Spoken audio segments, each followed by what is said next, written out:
Hello and welcome. I am Gimba Umar. Tonight, 6 federal government ministers storm Lagos for a town hall meeting, promise Nigerians growth in key sectors of the economy. Works, Power and Housing Minister Babatunde Fashola acknowledges difficulty in handling the power situation, hinges power challenges on low generation. It's World Malaria Day as World Health Organization puts pressure on governments to eradicate disease, also calls for more funding. Nigerian army avoids stating figures of numbers of bodies handed over to the Kaduna state government following clashes with Shiites. And security advisor to Burundi's vice president shot dead in Bujumbura while dropping off his daughter at school. And on Business News tonight, energy research expert says options for NNPC to find fresh $700 million refineries investments are limited. On sports news tonight, world number 5 Rafael Nadal files lawsuit against French ex-minister Roselyne Bachelot over doping comments.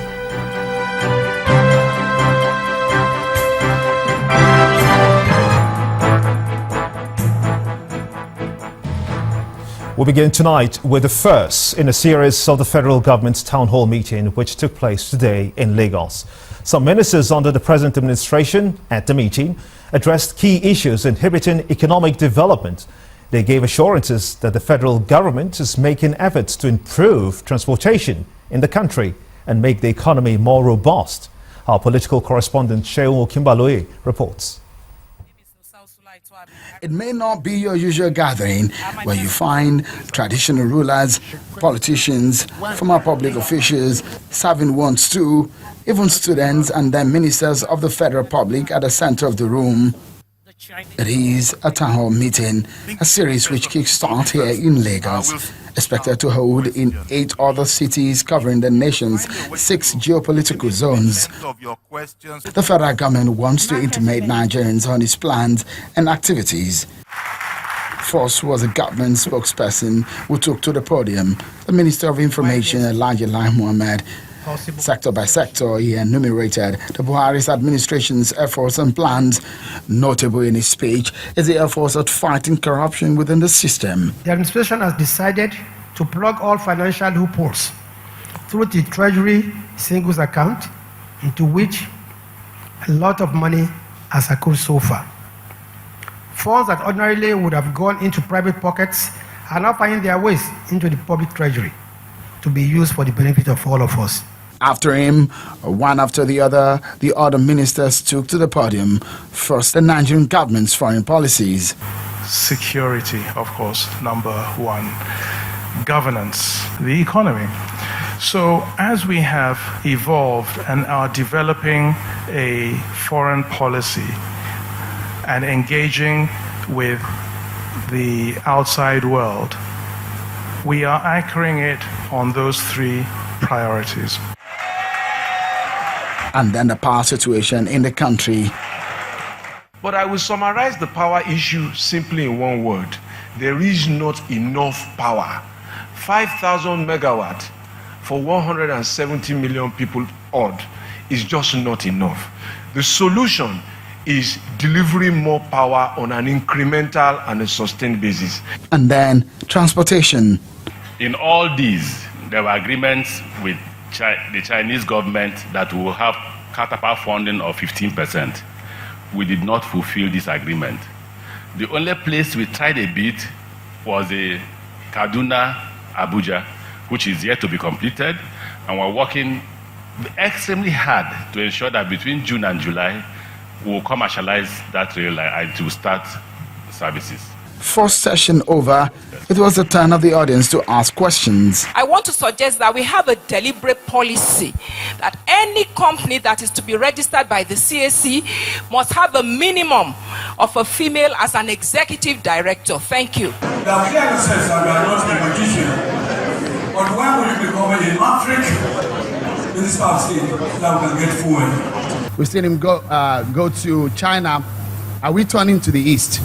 The over 2 hours interaction may have spurred more anticipation and debate on the minds of Nigerians, but the president's team is asking Nigerians for something critical.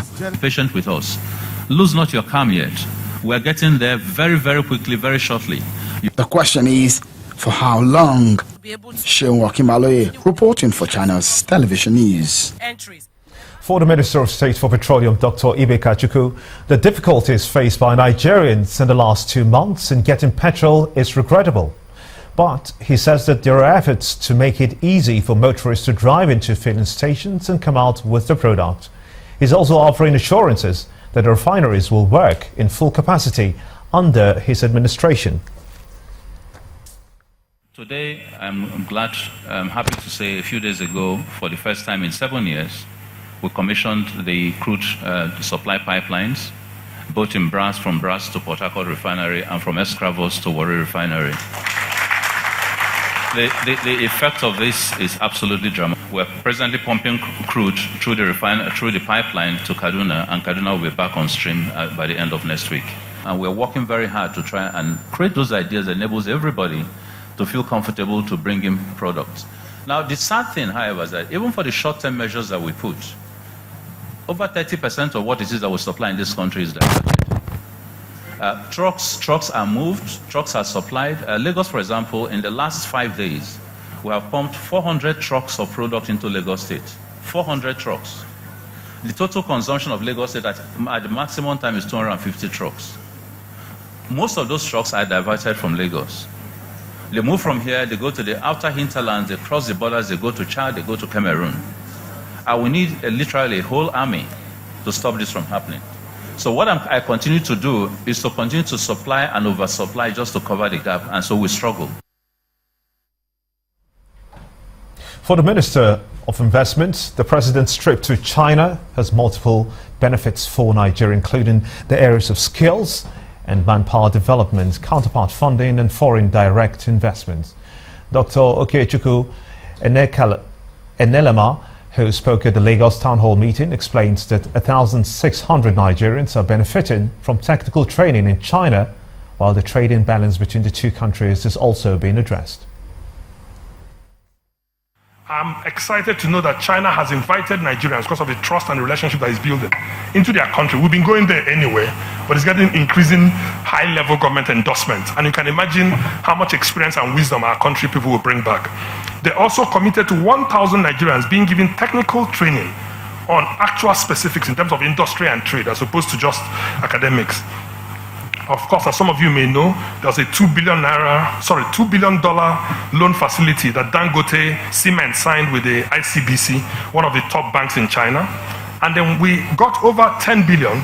I know that the Minister of Transportation alone, his is even over the 10 billion, frankly, as counterpart funding for government infrastructure projects by the Chinese government. And the President has directed us to form committees to make sure we deliver on this. So one thing you can be sure of is that the follow-up is going to be very, very, very, very intense. And then, of course, B2B, or what you call business to business, between Chinese businesses and Nigerian businesses, over 6 billion was also signed. And in part two, after the break, we'll X-ray the town hall meeting concluded by 6 ministers of Nigeria.